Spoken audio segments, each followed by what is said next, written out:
G'day everyone, welcome back to True Eagle. I am joined by Big J from the Centre Bounce to preview this absolute blockbuster on a Saturday morning UK time, Saturday afternoon Melbourne time. The game's actually down in Tassie, and it's an interesting little, I don't know if you'd call it like a pseudo rivalry between North and West Coast. I think that in some way there's an affinity there, but there's also a little bit of a rivalry. Two teams that have been down the bottom of the ladder for the best part of 3 years, and both trying to nudge ahead of the other. I think this is going to be an interesting intersection of the two teams. Big J, what are you thinking about this game? How do you feel about North's progression? First off, just want to say thanks for having me on. It's we've been trying to tee this up for a while, so nice to kind of be here finally.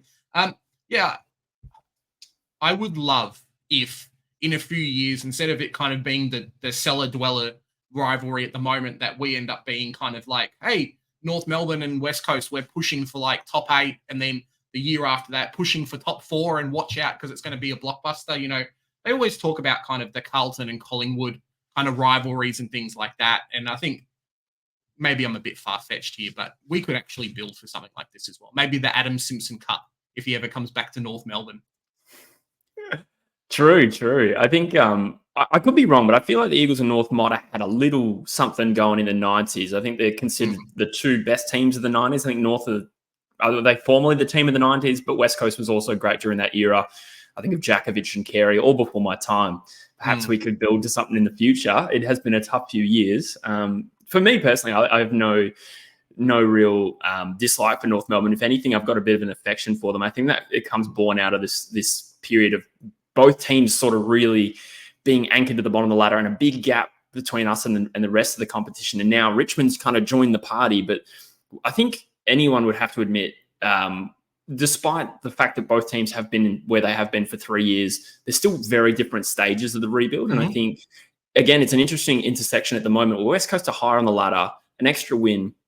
But North Melbourne's like, I don't know, 3 months, probably since the last time we played, which was at Optus earlier this year. North have just been pretty consistently improved. West Coast, by contrast, has plummeted, but are coming up on a good win at the moment.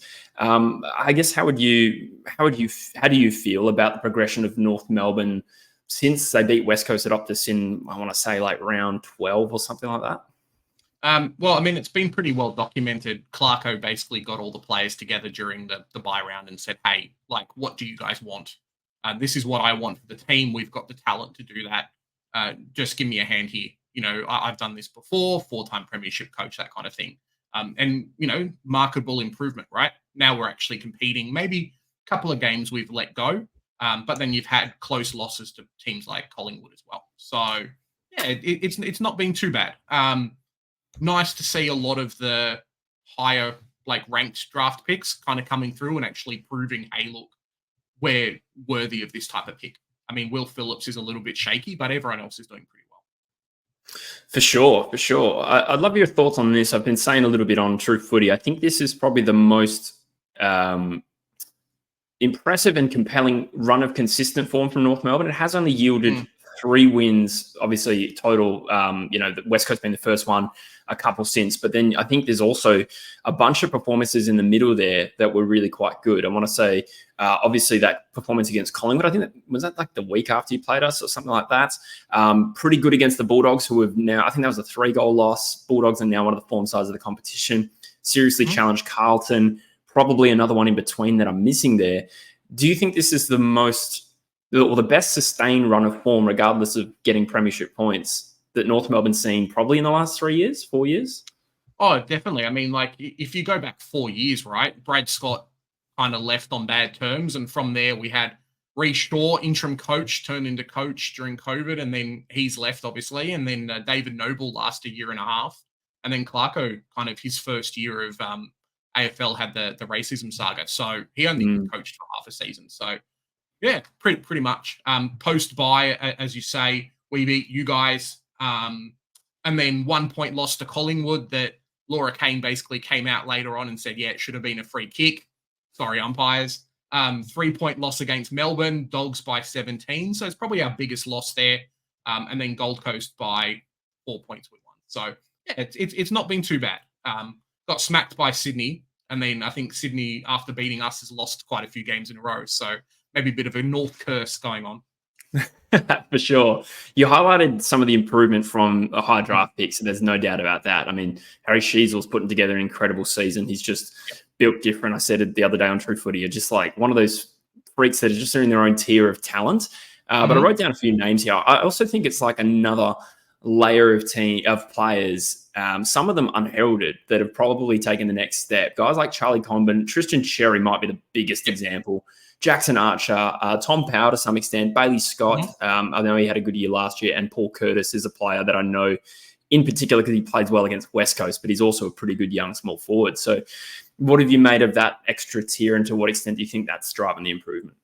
I mean, hard to go past Harry Sheezel, right? I mean, the guy should be All-Australian. He's probably going to win his second best and fairest 2 years in a row, only stopped by Tristan Cherry.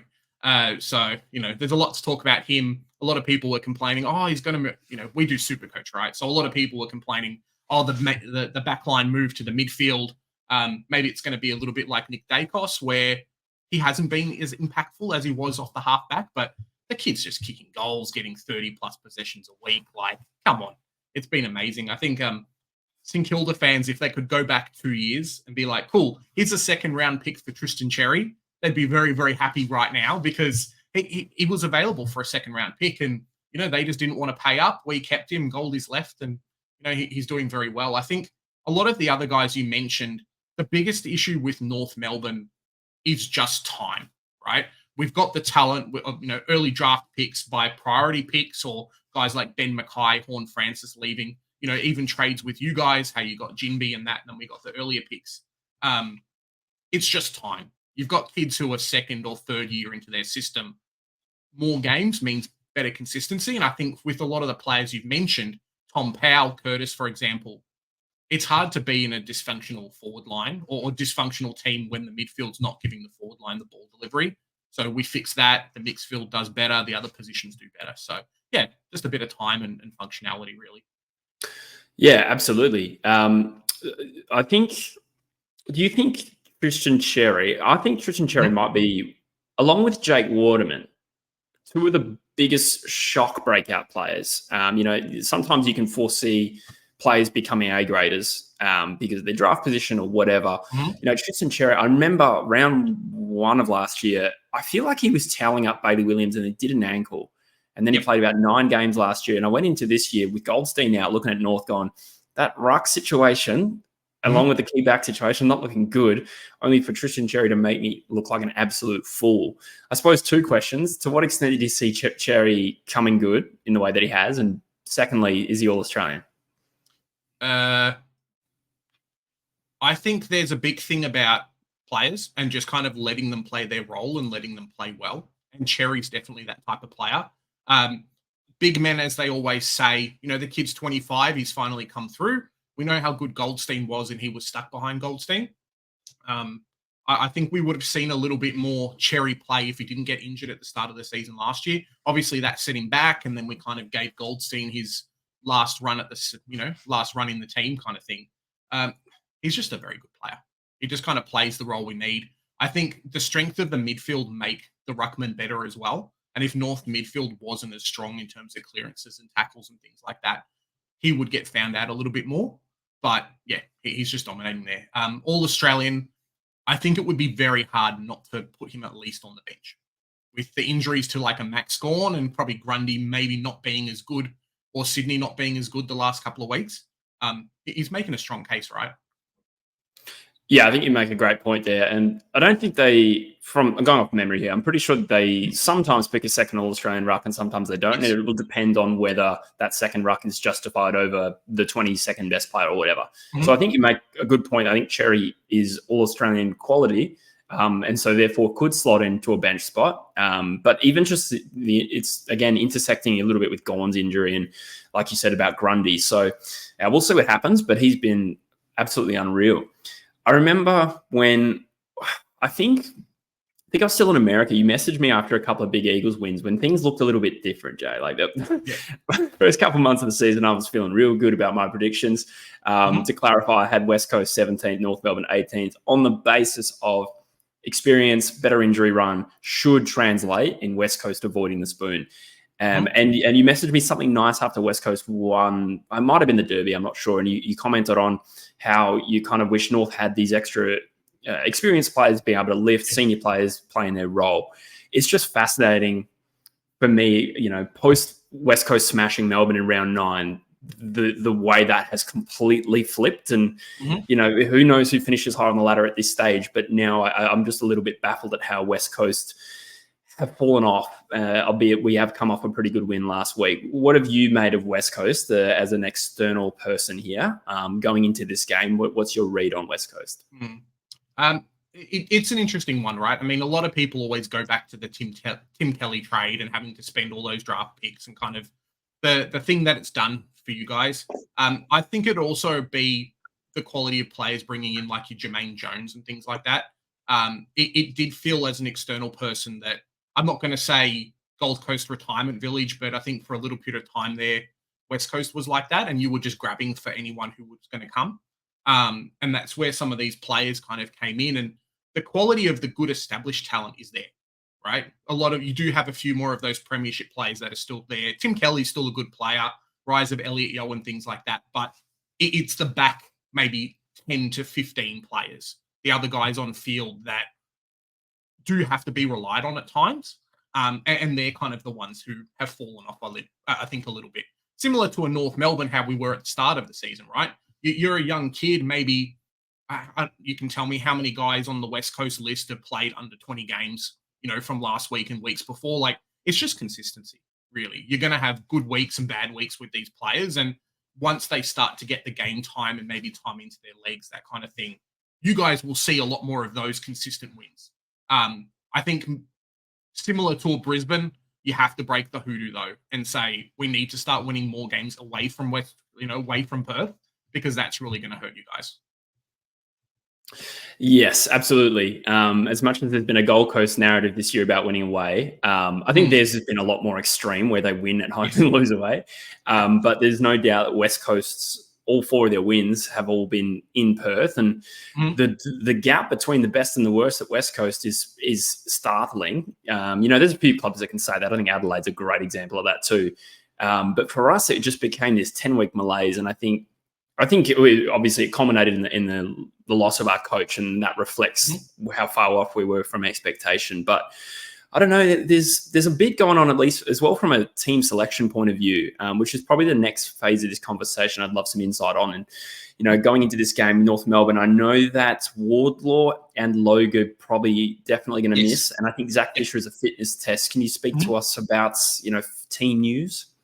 I think Fisher definitely is fitness test. There's a bit of murmurings that McKercher may miss again, or because he had the week off and then played last week and then potentially miss again. It's been lucky. Kind of looking at our best 22 and things like that we've played the last couple of weeks. Wardlaw is basically the only one from that is out this week, and potentially Fisher as well. So it's not too bad.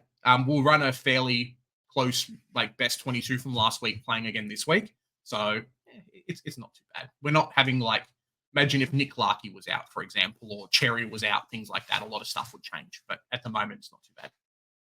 Okay, that's, not good for us. But I am sort of, as much as I don't like players getting injured, I'm sort of relieved there is no Wardlaw in this particular fixture.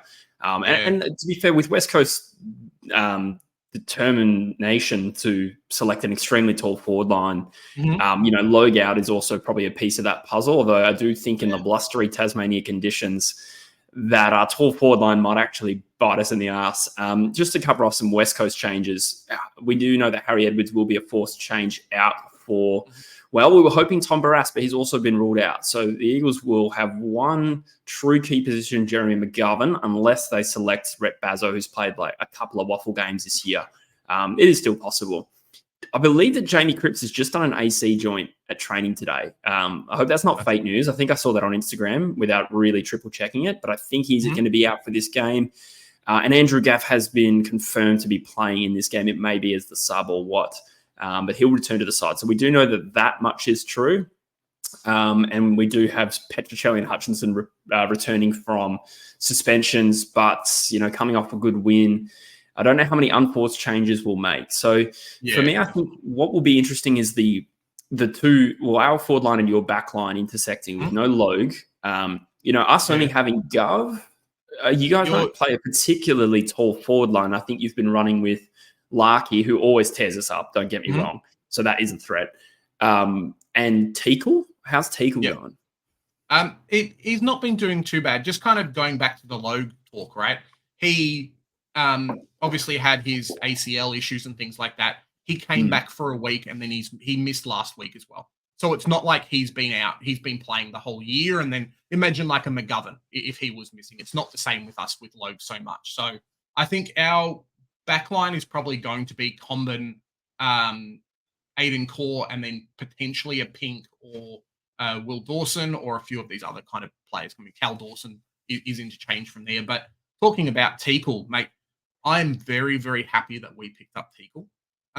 Mid-season draftee, got him with pick 15, has just filled a need with us. Like every single team and every single commentator has always been throughout this season, previous seasons as well, basically since Ben Brown left, has been, where's Nick Larky's number 2? He needs someone there who can give a contested mark and who can actually like take a defender off him so he doesn't get triple teamed every week. And Teakle does that. I mean, the fact that he pinch hits in the ruck is great too. He doesn't have to be the best player, but he does something. I'm sneakily hoping that Finbar Maley gets his debut game this week, though, because that'd be kind of cool. I remember you talking about Finbar Maley probably when you picked him up, or maybe over the offseason. I feel like I remember you saying things about him. Tell me about him. What's his? Is he ruck forward? And how's his year gone? He's been doing very well. I think he was picked up by the Northern Bull Ants, so kind of VFL team rookie pick 1. Has had I think just kind of the case with everyone, right? The standard at the state league level maybe isn't AFL worthy yet, but he's been building really good throughout the season, and then just dominating recently. I think on the weekend he had a bunch of hit outs, a lot of tackles, kicked a couple of goals and things like that. So he's really starting to move into that ruck second forward type role. And aerial mark, mate. Holy moly, this guy can take a contested mark like no one's business. So yeah, we'll see what happens this week. Teakle was, I'm going to say, a little bit subpar last week. Maybe needs a rest, and then Maley just jumped straight in. So it's going to be fun to watch if it happens. It will be. It will be. I suppose just moving back to this game in particular, what are some of the, I mean, you can probably look at players that you think will be key for North Melbourne, key matchups, any particular threats at West Coast that you think could potentially win us this game? I think your small forwards are just going to so they're just going to do really well. North Melbourne doesn't do well in stopping small forwards. Your Waitmans and things like that always tear us a new one every time we play. Papley, Charlie Cameron, that kind of thing. So if you've got a good small forward that's just going to, hey, look, maybe he doesn't get the attention that he needs or the time lapse, things like that. Our defense at the moment still is fairly young and still is maybe not as coherent as they need to be. So maybe your Marek, even Waterman, for example, if we let him get a contested mark, like he's on fire at the moment. So I think kind of your defense versus our forward line or vice versa is probably going to be a bit of a telling point. I think we have you guys in the ruck battle, and depending on what our midfield mix looks like, we probably, we can at least push for contested midfield as well. So, yeah. Yeah, no, that's good. I agree. I think West Coast tend to, I don't know if it's us leading with our strengths and picking a tall forward line and running the risk that, okay, we might get beaten at ground level, but we're, accentuating what is a strength of ours by selecting what is a pretty good group of tall forwards, depending on your opinion of Jack Darling. He's just come off a very good game. Yep. But that obviously comes with the risk. And I do have concerns about, if it's a blustery day in Tasmania, will our forwards, our talls really be able to, do their thing? I'm not fully convinced. Equally, Larky's, I think he's had Tom Barassa's measure every time they've played lately. He's not even playing. So Gov probably does best in his free roaming intercept role rather than being locked down. Does Bazzo come in and do that? That's another vulnerability for us. But honestly, if I had to isolate where I think this game's going to get won and lost, it's probably going to be in the center. And I think West Coast's biggest predictor of how well we're going to play is how they go in contested ball. which is not just a midfield stat, but North Melbourne's clear. Like Luke Davies-Uniacke is an absolute gun. Christian Cherry should absolutely eat Bailey Williams alive. What I'll say on Bailey, I think he's gone backwards this year, but funnily enough, his best games this year have all been against the best ruckman in the comp, and then he fades away. So hopefully we get the best version of him. I assume that Matt Flynn won't come in. So I think it's going to be how much are West Coast up for the hunt. And unfortunately, that has been a big variable for us this year. It's not skill level. It's been how much are we in the hunt. And therefore, I think it starts and ends in the middle of the ground. I think the forwards and backs will be intriguing on both ends, like you said, but the conditions are a weird wildcard variable here. Yeah. So with that probably shows a little bit by like your win-loss record at back in Perth as well, right? You play with the home crowd, you guys play with the kind of the noise and everything else like that. You kind of leave Perth and it's like, oh, there's no one here really cheering us. We'll just kind of hide away a little bit. So if they can break that, it's going to be an interesting game. Yeah, I like to think that's not true. I definitely do think the home crowd is a factor. I think you're right.